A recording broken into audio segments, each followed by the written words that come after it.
여러분, 주식 차트에서 무엇이 보이십니까? 화려한 캔들과 복잡한 보조지표 뒤에는 사실 인간의 뜨거운 욕망과 차가운 공포가 숨어 있습니다. 고레카와 긴조와 카타야마 아키라가 증명했듯 진정한 고수는 차트를 읽기 전에 자신의 마음부터 다스립니다. 주식은 단순한 숫자 노름이 아닙니다. 나의 평온함과 원칙이 얼마나 단단한지 검증하는 가장 가혹한 시험대이죠. 오늘 이 시간에는 실패하는 투자자들이 반복하는 심리적 패턴을 해부하고 어떻게 하면 감정에 휘둘리지 않는 강철 멘탈을 가질 수 있는지 그 해답을 찾아보겠습니다. 차트가 흔들릴 때 여러분의 마음은 어디를 향하고 있습니까? 이제 도박이 아닌 투자를 위한 마음 공부를 시작합니다. 주가의 움직임을 결정하는 결정적인 요인은 무엇일까요? 많은 이들이 경제 지표를 보지만 실제 가격을 움직이는 엔진은 그 지표를 해석하는 인간의 심리입니다. 차트를 보십시오. 가격이 상승하는 구간에는 더 오를 것이라는 강력한 기대 심리와 매수세가 자리 잡고 있습니다. 오를 것이라는 믿음이 모여 실제 가격을 밀어 올리는 것이죠. 하지만 영원한 상승은 없습니다. 일정 수준에 도달하면 이만큼만 먹고 빠지자는 차익 실현의 욕구와 하락에 대한 공포가 충돌하기 시작합니다. 이 지점에서 주가는 조정을 받게 되죠. 재미있는 것은 그 다음입니다. 이른바 눌림목이라 불리는 구간은 다시 오를 것이라는 기대로 재진입하는 심리가 작동하는 곳입니다. 결국 주가의 파동은 인간의 욕망과 공포가 만들어내는 거대한 리듬과 같습니다. 이 리듬을 읽지 못하고 지표만 본다면 여러분은 항상 심리의 뒷북을 치게 될 것입니다. 가격 뒤에 숨은 인간의 믿음을 읽으십시오. 왜 내가 사면 항상 고점일까? 이 고질적인 질문에 대한 답은 여러분의 시기질투에 있습니다. 이른바 남들이 돈 벌었다는 소리가 들려올 때 인간의 뇌는 이성적인 판단력을 상실합니다. 나만 뒤처질 수 없다는 박탈감과 욕심이 앞서게 되고 차트가 이미 욕망의 꼭대기에 다다랐음에도 불구하고 지금이라도 사야 해 라며 늦은 진입을 선택하게 됩니다. 주가의 흐름을 만드는 것은 경제 지표가 아닙니다. 그 지표를 해석하는 인간의 심리, 특히 군중 심리가 가격을 왜곡하죠. 차트에서 빨갛게 달아오른 저 고점은 사실 수많은 투자자의 시기심이 모여 만든 거품입니다. 이성적인 판단보다 감정에 휩쓸린 내동매매는 결국 여러분을 고점에 가두는 감옥이 됩니다. 진정한 고수는 남들이 환호하며 파티를 즐길 때 조용히 문 밖을 나서는 사람입니다. 나만 빼고 다 벌면 어쩌지? 라는 두려움을 이겨내지 못한다면 여러분은 영원히 고점에서 물량을 받아주는 희생양으로 남게 될 것입니다. 하락이 시작되면 투자자의 마음에는 지옥문이 열립니다. 처음 주가가 10% 빠질 때 우리는 현실을 부정합니다. 일시적인 조정일 거야 라고 스스로를 속이죠. 그러다 주가가 아주 살짝 반등하면 거봐, 다시 오르잖아 라며 희망 고문이 덫에 스스로 걸어 들어갑니다. 진짜 비극은 손실이 30%를 넘어갈 때 발생합니다. 바로 손실 회피 성향입니다. 손해보고는 절대 못 팔아라는 오기가 이성을 마비시키고 결국 주가가 반토막이 나서야 비자발적인 장기 투자를 선택하며 체념하고 맙니다. 현실을 인정하지 않고 본전 생각에 매몰되는 순간 여러분의 소중한 자산은 묶이고 다른 종목에서 수익을 낼 수 있는 모든 기회비용은 사라집니다.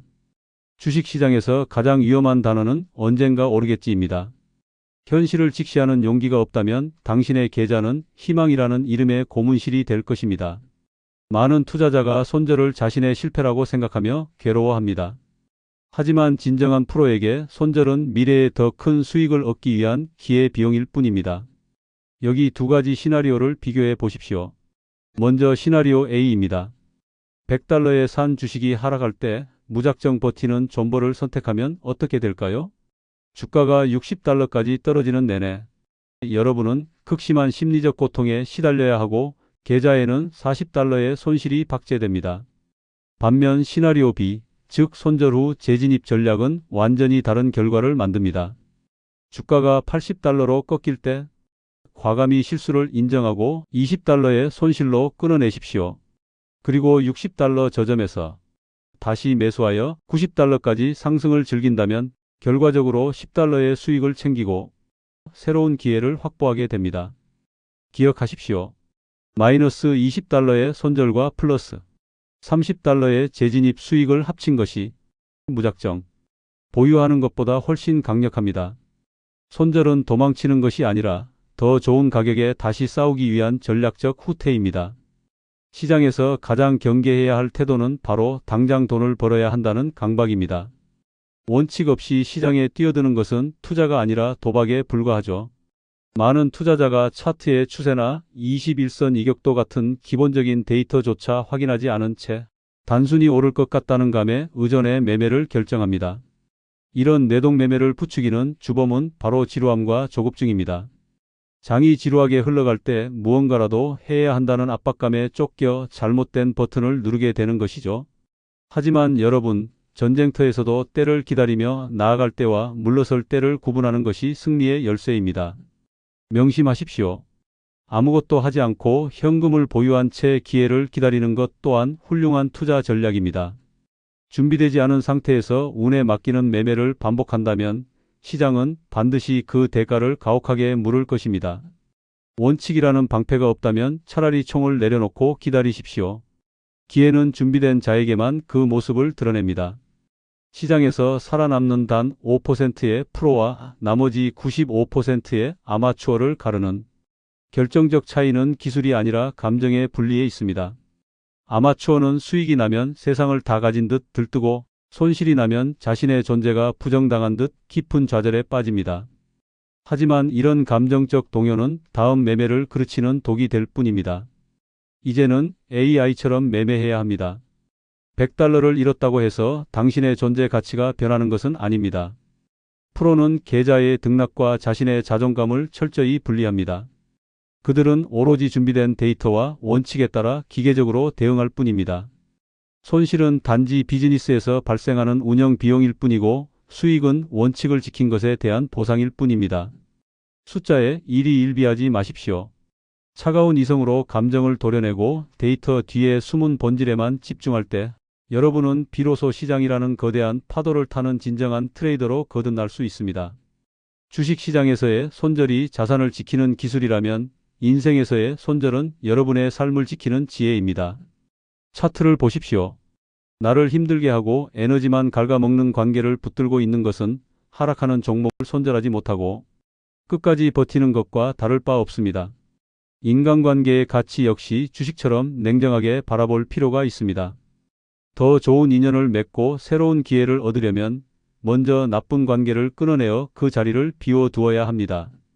아닌 관계를 억지로 붙들고 있는 것은 결국 여러분의 인생이라는 귀한 자산을 갉아먹는 행위일 뿐입니다. 주식도 인생도 끊어낼 때 과감히 끊어내야 비로소 새롭게 시작할 수 있는 법입니다. 과거의 잘못된 선택에 매몰되어 소중한 현재와 미래를 낭비하지 마십시오.